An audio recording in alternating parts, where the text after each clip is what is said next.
Première petite cérémonie en compagnie de Ségolène Royal. À 17h, le chef de l'État cubain sera ensuite reçu par François Hollande avant un dîner officiel à l'Élysée.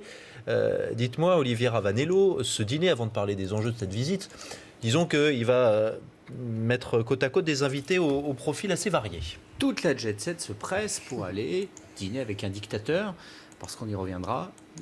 Cuba reste une dictature et Raúl Castro, dans le registre, ne fait pas le figure.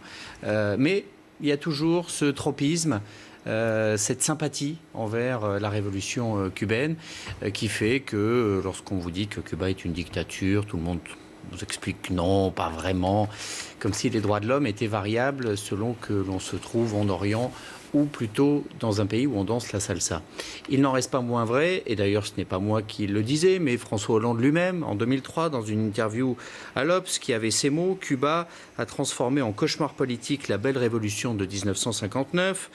Tout l'arsenal complet de la dictature y est présent, à savoir pas d'élection libre, un régime qui a été concentré dans les mains d'une famille, puisque c'est désormais le frère qui dirige à la place du grand frère, des arrestations systématiques envers les opposants. Alors évidemment, c'est moins brutal qu'au moment de la Révolution. Vous êtes arrêté 3, 4, 5 fois dans le mois pour quelques heures, ou vous y passez juste une nuit. Mais c'est une manière de rappeler qu'il faut quand même rester dans la ligne. Les prisonniers politiques ont été récemment libérés à la faveur de la négociation qui a suivi la décision de lever l'embargo. Mais tout ça ne change rien. Cuba est un pays où on ne voit qu'une seule tête, en l'occurrence celle de Raúl Castro.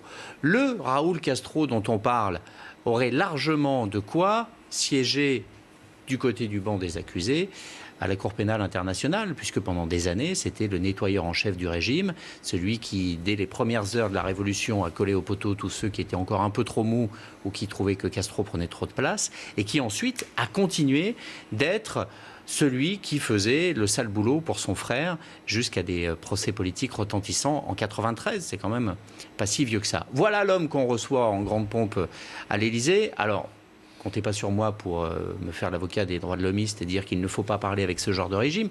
Évidemment qu'il faut parler avec ce genre de régime, comme on parle avec l'Iran, et c'est une bonne chose, parce que c'est ça la diplomatie. On ne parle pas avec des régimes, on parle avec des pays, et c'est à notre contact qu'ils évolueront, sûrement pas par des manifestations dans les rues parisiennes qui leur rentrent par une oreille et qui ressortent par l'autre. C'est comme cela qu'on fait bouger le monde, avec nos valeurs.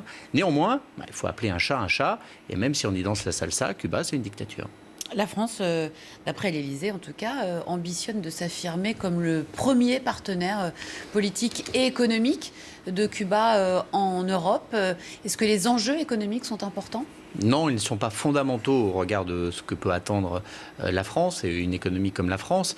Pour Cuba, s'ouvrir, c'était absolument vital. C'est-à-dire que pendant longtemps, c'est un pays qui a vécu sous perfusion de l'URSS dans un premier temps. Et puis à la chute de l'URSS, comme Castro n'a pas voulu évoluer en même temps que la perestroïka, eh bien, il a fallu trouver d'autres parrains. C'est notamment le Venezuela, avec sa manne pétrolière, qui pendant des années a tenu Cuba en perfusion.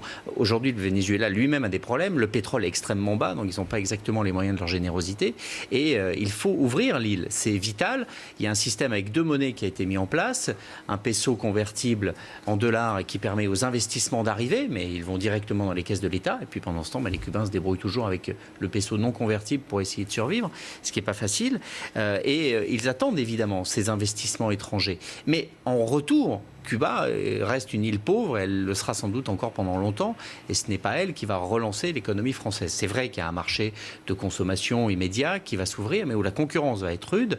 Alors, les Américains n'ont pas bonne presse, mais vous savez, ça change. Prenez par exemple la Russie. Il n'a pas fallu longtemps pour que les Russes passent d'un anti-occidentalisme forcené à des modes de consommation où on achète tout ce qui vient de France, d'Europe et des États-Unis sans regarder.